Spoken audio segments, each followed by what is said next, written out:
The global prison crisis. How laws disproportionately incarcerate women.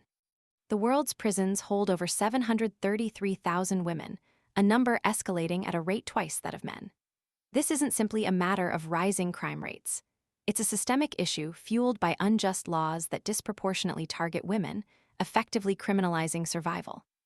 A groundbreaking global report, released by Penal Reform International and Women Beyond Walls, and exclusively previewed by The Guardian, shines a harsh light on this alarming reality. Since 2000, the global female prison population has surged by a staggering 57%, dwarfing the 22% increase observed in male incarceration. This disparity isn't accidental. It's a direct consequence of legal systems that systematically disadvantage women. The report meticulously unravels the complex web of factors driving this gendered incarceration crisis. It reveals how laws, often ambiguously worded or selectively enforced, trap women in a vicious cycle of poverty and imprisonment. The study highlights the stark reality of women being jailed for acts of desperation, acts that would likely go unpunished if committed by men.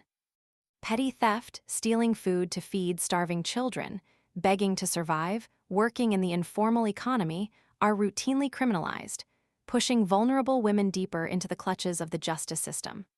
The weight of debt, often stemming from economic hardship, further exacerbates this predicament, leading to imprisonment for non-payment. This isn't about individual culpability. It's about the systemic failure to address the root causes of poverty and inequality that push women into survival-driven actions. The report presents compelling case studies that underscore its findings. Fatmata Dean, a former Sierra Leonean police officer and president of Go Bifo, moving forward.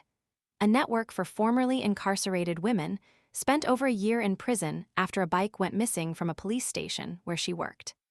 Despite having no involvement in the theft, she was held liable for the loss and, unable to afford the 5.5 million, 186 pounds, fine, was incarcerated until she could raise the funds. Her story is a chilling example of how seemingly minor incidents can lead to lengthy imprisonment for women facing economic hardship. The injustice is compounded by the lack of support systems available to navigate such situations. The report further exposes the alarming trend of women being prosecuted for matters of personal expression and attire. In May 2022, Zambian businesswoman and social media influencer Iris Kaingu faced arrest and charges of indecent dressing after attending a fashion event in a see-through black dress. This incident, while seemingly isolated, reflects a broader pattern of using morality laws to control women's bodies and limit their freedoms.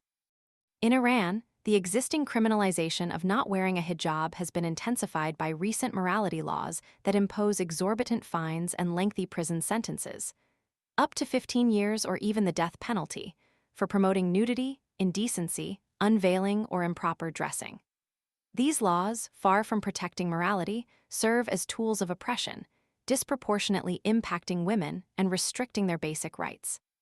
The report's findings demand urgent attention and action. It's not enough to simply acknowledge the disparity. We must actively dismantle the legal structures that perpetuate it.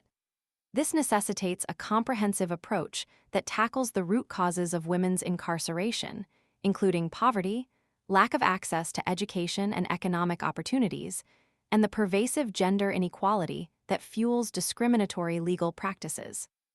The international community must collaborate to reform unjust laws, improve access to legal aid and support systems for vulnerable women, and foster a more equitable legal environment that prioritizes rehabilitation over punishment. The disproportionate imprisonment of women is not merely a statistical anomaly. It is a profound human rights violation that demands immediate and sustained action. The stories of Fatmata Dean, Iris Kaingu, and countless other women unjustly incarcerated serve as a stark reminder of the urgent need for systemic change. Ignoring this crisis is not an option. The future of justice and the future of women depends on our collective commitment to transformative reform. The time for meaningful action is now.